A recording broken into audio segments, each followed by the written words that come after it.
When you worked for the oil company, Yes. Did you start comedy in and around like your early 30s, about 30? No, I was about 25, 26. Okay. 25, yeah. Because I was a sound tech at the Hyena in Newcastle when you came up to do a weekend 20 years ago, about 2001, start of 2002. So would that have been with Brendan Burns, that kind of era? Dave Johns? Dave Johns was comparing. Yeah, okay. And he did a...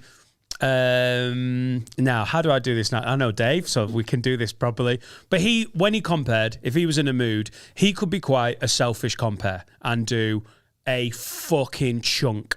And you, I think, were closing. Right. And there was a little sort of dressing room next to the stage, and it was when you were using a clipboard. It was part of like and I think he did about half an hour before he brought you on to close. And my memory of that weekend is you leaning out of the dressing room, just going, "What the fuck is going on? What the fuck is going on?"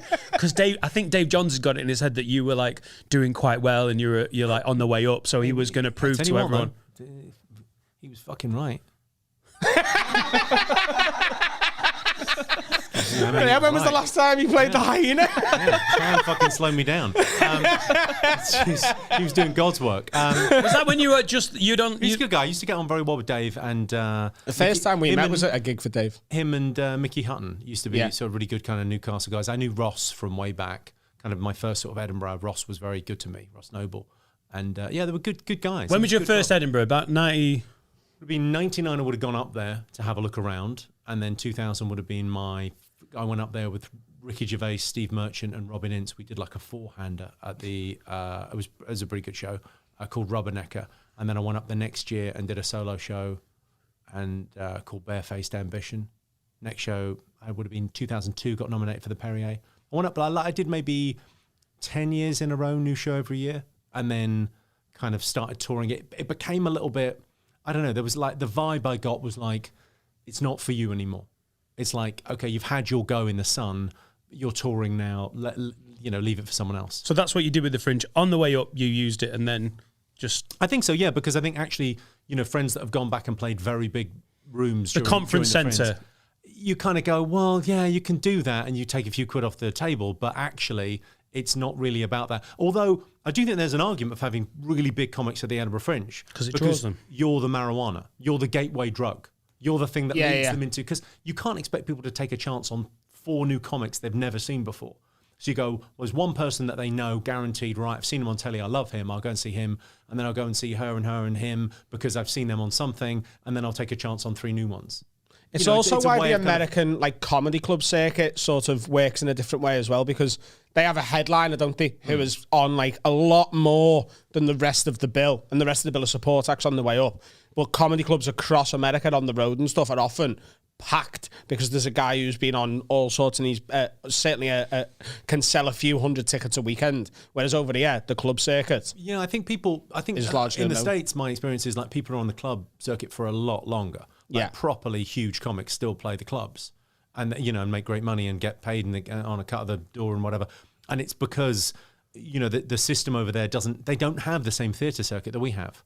So we've got art centres in every town, which are fantastic. Every different size. And then, so we've got like the 300, 400, 500 seater art centres, and then we go up to sort of the 9 to 1,200 seater theatres in every town in Great Britain. So we've got kind of a circuit above the circuit.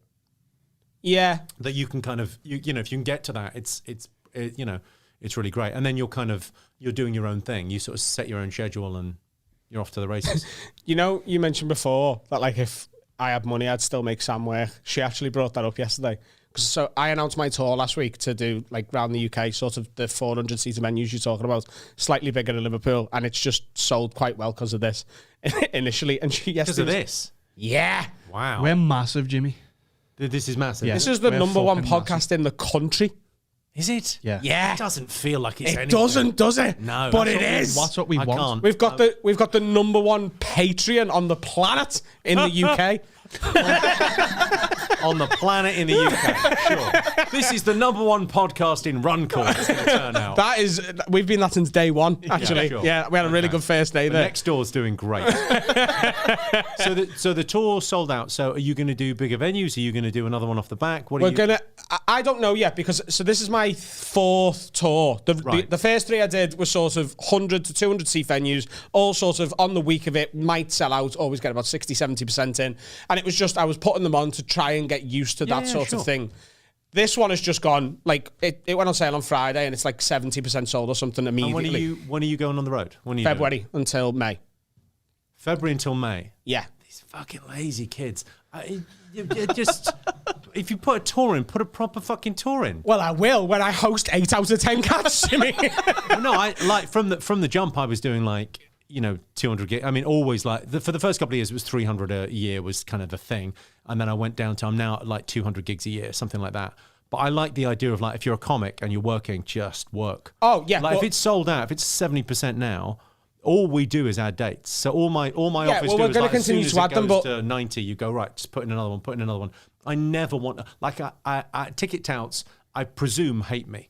Yeah. I never met one, but I presume they do, because as soon as it sells out, I just go, I'm not going to up the prices. I'm just going to put another one on. Are you not a believer in the bigger rooms? Is there a limit of what you'll do? There's a limit to what I can do and it works. I think the medium is the message, right? I think there's that thing where you go, right, in a 3,000 seater, if someone has a fight at the back of the room, I know what's going on.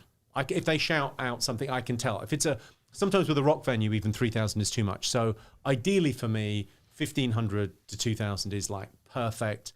I'm very happy to play, smaller rooms, 1,000 seaters or whatever, because it's like they're there. You can see everyone in the room. It feels like a proper experience.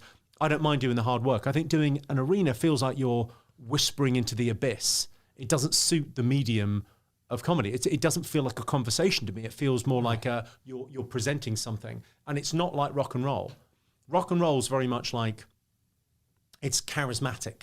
It's you come to me, and comedy's much more charming. It's I come to you. It's some of those arenas don't suit rock and roll. If you're in the back of a venue, even I went to see the Kings of Leon. I've said it before in here. You were watching people watch the Kings of Leon. Yeah, it's like, I can only imagine what it would have been like to sit there for a comedian. It's not a great. So I think that thing of like doing, actually, I mean, does it get any better? What's the dream number? And sometimes those smaller rooms can be really special, with the low ceiling, and it just feels. I think 1,000 is pretty, because of the theatre circuit we've got. It feels like that's where you want to get to. But then the trick is not to think everything's got to be better and bigger and more. Yeah. Bigger isn't necessarily better. It's enough. Not at all. I remember listening to Tom Segura on an episode of one of his things, and he said he's doing this essentially an arena tour and 3,000, 4,000 and 5,000 seat places in America. He said, but when I come to film my special, I'm going to find a 1,200 seater that I like and do 4 shows and film them all, and that'll be where I film it, because they're the best.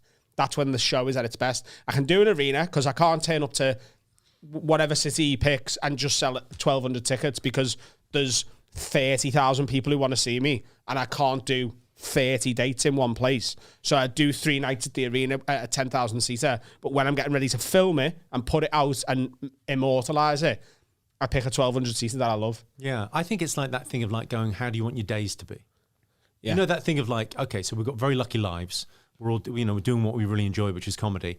How do you want your days to be? And I want my days to be, well, I play a room that I really like playing, and I feel like I'm in control of it. And I feel like when I've played those bigger rooms, when I've done things at arenas, I kind of felt a bit out of control. I felt like the analogy I draw is on your toes and on your heels.